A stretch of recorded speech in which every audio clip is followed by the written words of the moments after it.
ఎదురుగా కూర్చున్నారు మా అరవింద్ గారు. ఆయన వాళ్ళ నాన్నగారు ఉన్నారు.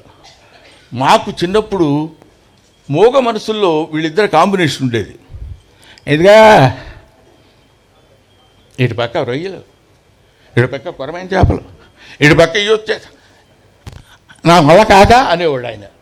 ఏంటి ఈయన ఇలా అన్నప్పుడు ఒక చిన్న మోగ మనసుల్లో సావిత్రమ్మ గారు ఆయన చేస్తున్నటువంటి నటన కాకుండా క్యారెక్టర్ పరంగా ఒక చిన్న నవ్వు నవ్వేది. మీరు ఒకసారి వీలుంటే ఒకసారి చూడండి. ఇలాగ ఎన్ని కోటి సీన్లో సద్గా అది శవం అది అని ఆయన ఒక మహానటుడు. ఇలాంటి మహానటుల యొక్క సమ్మేళనం అదొక మంచి మనసులు. ఇది మహానటుల యొక్క సమ్మేళనం.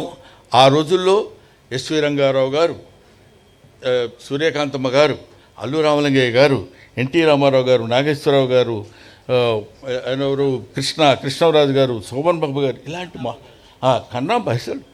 కన్నామ్మ గారు ఆవిడ, ఇలాంటి వాళ్ళని ఎవరిని మనం అంటే ఇంకా కన్నామ్మ గారు మాకంతా లేదు కాబట్టి ఒకవేళ మిస్ అయి ఉండొచ్చేమో కానివ్వండి. అంతటి మహనీయులైనటువంటి గడ్డ పుట్టినటువంటి మన తెలుగు గడ్డ మీద ఆ మహానటి సావిత్రి పుట్టింది. ఎంతమంది ఉన్నా Savitri she's not 3, Savi 1. Thank you very much. నాకు ఈ అవకాశాన్ని కల్పించిన మీ అందరికీ నా హృదయపూర్వక నమస్కారాలు తెలియజేసుకుంటూ, ముఖ్యంగా ఈ పుస్తక రచన ఆ పాపం అతను చెప్పబోతే సూసైడ్ చేసుకుంటాడు. అతని పరిస్థితి అది. ఎందుకంటే నేను ఇంత కష్టపడి రాశాను, ఈయన సావిత్రి గురించి చెప్తున్నాడు కానీ నా గురించి చెప్పడం ఏంటనే దాని నుంచి బాగా నాకు తెలుసు అతను ఎంత మనోవ్యత చెందుతున్నాడో. కానీ ఏమైనా ఇందులో నేను హాస్యస్పూర్వకంగా మాట్లాడినా కొంత నిజాయితీ ఏముందంటే, చిన్నప్పటి నుంచి సావిత్రి గారి గురించి, సావిత్రి గారి యొక్క జీవితాన్ని గురించి ఔపోసన పట్టినటువంటి ఒక చిన్న ప్రాణి సంజయ్ కిషోర్.